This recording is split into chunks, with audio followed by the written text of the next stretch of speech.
Hello, everyone. My name is Heather Williams, and I'm the Assistant Director for Leadership and Civic Engagement. Today, I'm going to show you how to use RoadrunnerServe, which is our online volunteer management system. And so I'm going to very quickly share my screen with you all.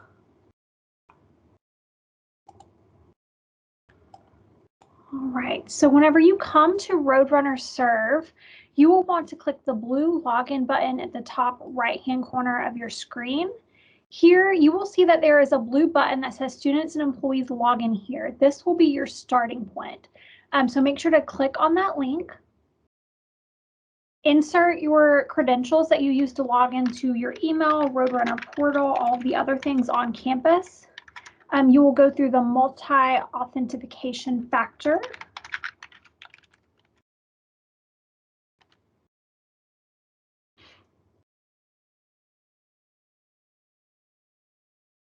All right, once you are logged in, you will be redirected to the home page of RoadrunnerServe. If it is your first time logging in, you will be directed to a page that looks like this, where you can update your password if you need to. Again, I would recommend not doing that because this automatically ties with a single sign-on. So I would just leave it as it is. You can update your basic information. There's little red asterisks by the things that are required in the system. Fill out as much of the information as you can. Make sure to hit update. As long as everything that has a little red asterisk is filled out, the next time you log in, you will automatically be redirected to this dashboard. This dashboard is your personal snapshot of volunteer opportunities that you have tracked during your time as a student here at Dalton State. So we will come back to this page in just a moment. Most likely, if you've never used RoadrunnerServe before, everything will be zeroed out, and that is okay because you have not started tracking your volunteer activity. On the left-hand side of your screen over here, you will see where it says Needs. You will want to click that link. Here shows volunteer opportunities as most recently added. Is going to show up first. So here you can see that the DO Clinic has just added a 5K into the system. So if you're interested in that, you could click into view details, read a little bit more about it. You'll notice that the race begins at 9 a.m. It's happening on September 11th. They let you know that you need to register by September 9th and that it is family friendly. And so they also list their inclement weather plan.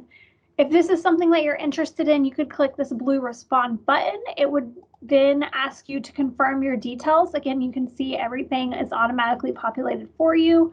You would submit that need response. That would send a confirmation to you and the agency, letting them know that you are interested. I always recommend popping back out, and each volunteer opportunity is tied to an agency tile you'll see over here on the right-hand side. So if you have follow-up questions or need more information that maybe wasn't shared in the description, you can click here and contact the DO Clinic directly. You'll see it has who the volunteer coordinator is, Martha. It has her phone number and her email address. You'll also see that they have 2 other volunteer opportunities up and running. So if you need some hours, that is something that you could look into as well. So we're going to pop back over to needs.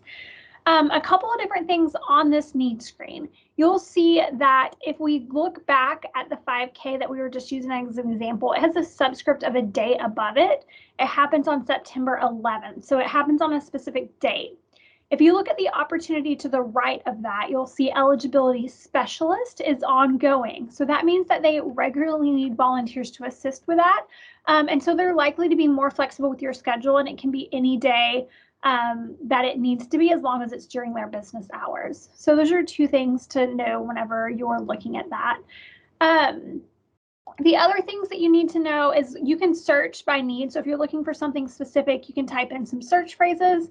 You can also filter using lots of different options. We also, if you sort, you can sort differently. So if you want to look at them alphabetically versus newest to oldest, you can do that as well. On the left-hand side, you also see the option to select agencies. This lists all of our community partners in alphabetical order. This is not an exhaustive list, so you may volunteer with your local church or somewhere else that's not in the system, and that's okay. If you volunteer with them regularly and think other students would enjoy that, let us know and we can work with them to get them added into RoadrunnerServe. It's a super simple process. Other things that are helpful to students, there's a new to RoadrunnerServe tab. And so here under setting up your students, faculty, and staff account, there's lots of different tutorials that you can choose from, so you can click into those for instructions. We also have some information on alternative breaks over here that may interest you. Alternative break trips happen over structured breaks away from class, so fall break and spring break. And so with these trips, we take students outside of Dalton, Georgia, usually into another state to do a volunteer project where you get to learn about a different community, get direct volunteer service, and get to meet lots of new people from campus who are participating in that. When you sign up for these trips, the cost is all inclusive, so it covers your travel, your lodging, your meals, the experience. You only need money for incidentals. On top of that, this year, we're running 2 trips, so you can click into the fall break trip information here to learn about that. We're taking a group to Tryon, North Carolina, October 1st through 5th, and then in our spring break trips, you can click here to learn more about that, and we're taking a group to Miami, Florida to work with youth development. When you click into these, it'll have a description of the trip and the timeline of things that you need to know about. When you're ready to apply, you would complete this registration form here and hit submit. Once you submit that, a member of our staff will reach back out to you, letting you know the next steps from there.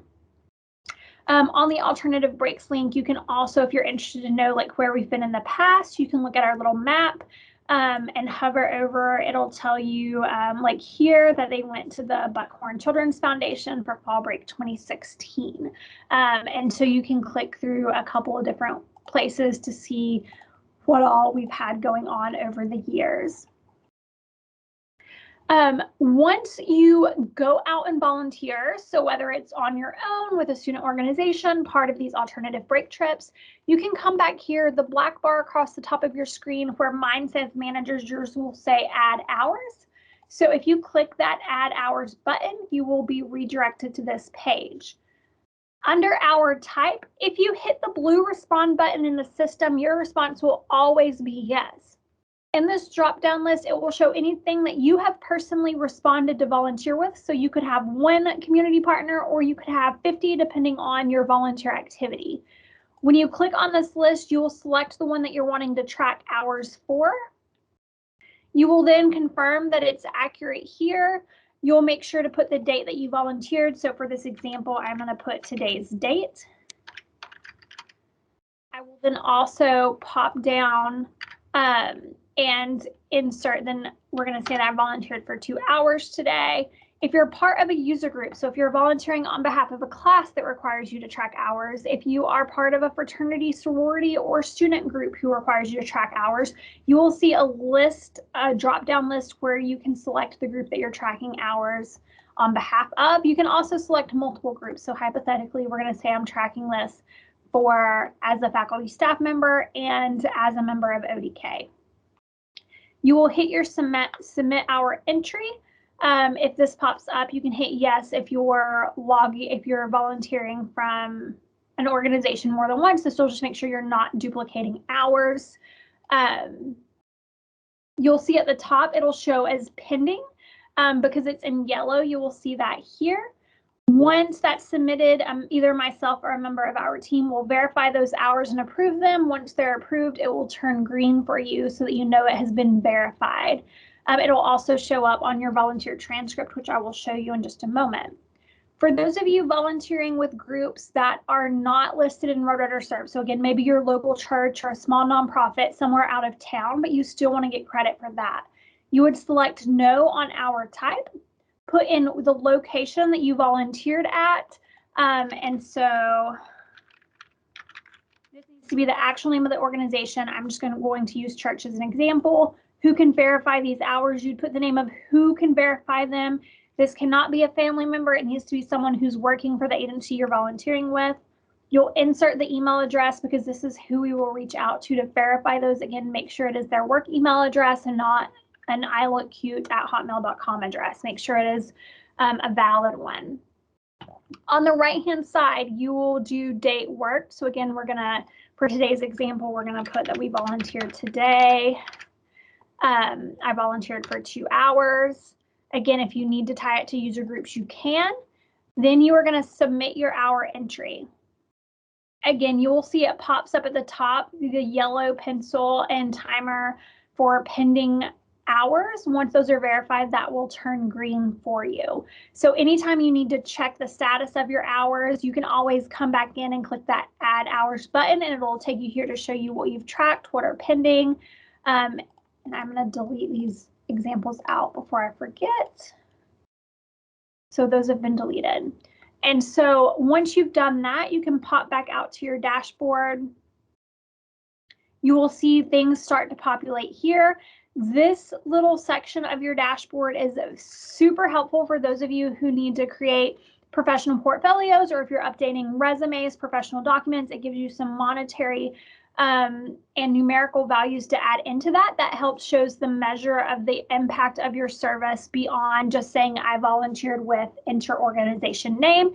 You can say I volunteered over 243 hours at a variety of community agencies with an economic impact of $6,000. And so that is an example of something that I could add into that professional document. You can also, you'll see here on the bottom right-hand side, your volunteer resume. If you click on that link, you can set the date range. It automatically pulls a year at a time. For this example, I'm going to go back a little bit so you can see what it looks like long-term range. You would hit go to pull the report once your dates are set. Here it pulls you a nice document that you can save, print, download. It'll tell you the date range that the volunteer hours are from. It'll again show you a snapshot of that dashboard. But most importantly, on the following pages, it will list every single volunteer opportunity that you have tracked within the system. And so this is super helpful if you're volunteering now as a first or second year student. When you go to graduate and you're like, oh crap, what did I do a couple years ago? You can look back at this and reference it to help make some meaningful statements in those professional documents, or to upload as a supplemental document for graduate school applications or other things that you might be applying for. Maybe there's a service scholarship you're applying for. You could upload this to verify that you've completed those hours. And so that is the quick overview of RoadrunnerServe. If you all have any questions about using this platform, you're welcome to contact me or email roadrunnersserve@daltonstate.edu. That will allow you to, that email comes to me as well as some other individuals on campus, so you're likely to get a quicker response. You can also reach out to me directly at hwilliams@daltonstate.edu. Thank you.